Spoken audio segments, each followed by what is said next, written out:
Hi friends, welcome to Oet Speaking and Writing. Today we can discuss an Oet roleplay. This is the card for you. Just have a look on this. Okay, let's start the roleplay. Here, the setting is a hospital ward. A nurse is talking to a patient who is scheduled to undergo colostomy procedure day after tomorrow. And the patient never ever had any surgery before, and she is concerned about the surgery and the life after surgery. This is the background. Keep this scenario in your mind. Consider yourself as a nurse and the interlocutor as a patient. Then look at this task. The first one is find out the patient's concern and empathize with her. Second one is explain about the surgery. Third one is management plan after surgery. Next, the fourth one is reassure the patient. In this case, you can see the setting is a hospital ward. So you already know the patient. So it's better to ask the name of the patient during our preparation time. How can we ask the name? You can ask, how may I address you during the conversation? Here, assume the patient name is Miss Maria. Then you can start by saying, good morning, Miss Maria. Then the patient will greet you. Then you can continue by saying, my name is Sarah. I'm one of the registered nurses working in this hospital ward. I will be your attending nurse today. After that, you can ask the patient name. How can you ask the name of the patient? You can say, for the confirmation, could you please tell me your name, please? Probably the patient will reply. Here we can assume the patient name, Maria. Then you can ask, Miss Maria, how are you feeling today? Then the patient might reply, Sister, I'm really concerned about the surgery which is scheduled day after tomorrow. In that way, patient will reply you. Here you can look at the first task. The first task is find out the patient concerns and empathize with her.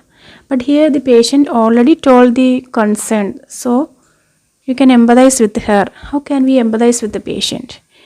You can empathize with by saying these words.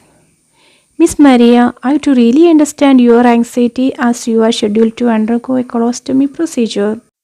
Especially it's your first surgery. You know, Miss Maria, there is nothing to be alarmed about the surgery, and let me assure you that we will take care of you at every step, like before, during and after the surgery. Is that clear? Then the patient will ask the next question. Or you can ask questions to the patient. As per the second task, you can ask the patient like this way. Miss Maria, could you please tell me more about your concerns so that I can help you?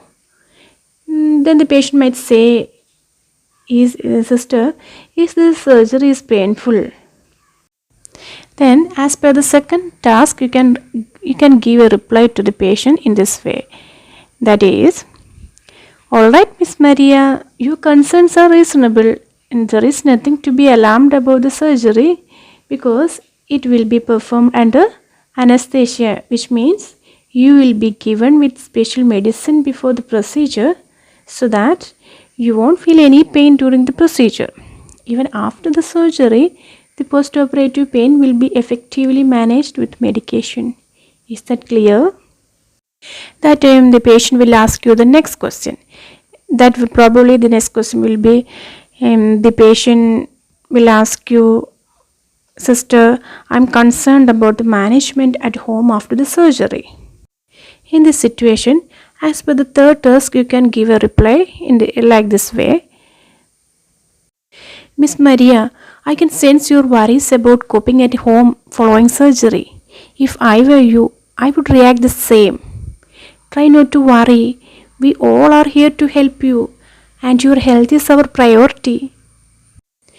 You know, Miss Maria, you will be provided with physical and psychological support after the surgery. Also, a stomach care nurse who is specialized in this type of care will visit you and give the instructions regarding colostomy care and the equipment needed and the diet after the surgery, so that you won't feel completely dependent on someone for the care. Is that okay? You can also ask, is that okay if I arrange an appointment with the stomacher nurse in the evening? Then probably the patient will agree with your suggestions. Next, the patient might ask you the questions like, sister, whether the surgery prevent participation of social activities like that. In that situation, as per the fourth task, you can continue the conversation by saying, alright, Miss Maria, I know you are really concerned about your social life after surgery. Please, Miss Maria, do not get tensed. The general practitioner and the district nurse will monitor your condition and support you during the recovery phase. Also, a constant follow-up will be maintained during the adjustment phase in order to ensure that you are well adjusted to the new life and capable of self-care, so that the surgery will not prevent the participation of social activities. Is that clear, Miss Maria? Probably the patient will agree with your suggestion. Then you can conclude the conversation by saying, do you have any other concerns? If the patient has no concerns, then you can wind up the conversation by saying, I hope I have cleared all your concerns. If you need any more help, please press the bell which is placed at the right hand side of your bed. Then you can say, thank you, Miss Maria, get well soon. Or you can say, I wish you a speedy recovery. Okay, thank you friends. For the better understanding, you can repeatedly watch the video. Thank you.